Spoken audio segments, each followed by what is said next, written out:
রশি টান খেলার এটা খুব ভালো একটা খেলা, আমরা গ্রাম বাংলার ঐতিহ্য।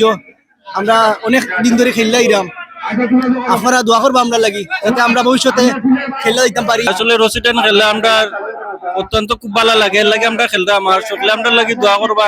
ইফাদ রোশেক স্পার্ট মিক্সে আছে সবচেয়ে বেশি মশলার সংমিশ্রণ। ইফাদ রোশেক স্পার্ট মিক্স মশলা। যারা আদুয়া গ্রামের যে প্রবাসী মুরব্বিয়ান সকল মিল্লাতে আয়োজন করছেন আমরা লাগে, আমরা তারা থ্যাংক ইউ জানাই। প্রবাসী যারা আছেন তারা আমরা বিশেষ করে থ্যাংক ইউ জানাই। খুব ভালো হয়েছে, সবলে মিলিয়ে আমরা এটা সুন্দরভাবে এটা উপভোগ করছি, সকলেরও আনন্দ হয়েছে। আর আমি আদুয়া গ্রামবাসীর পক্ষ থেকে ওখানেও কইমু আগামীতে আমরা এরকম খেলার আয়োজন যেন ধৈর্য রাখতাম পারি। আমরা যে খেলাধুলাটা উৎসাহ দেওয়া হয় মই মুরব্বী লাগাইয়া, আমরা মই মুরব্বীর কাছে আমরা অশেষ ধন্যবাদ জানাই।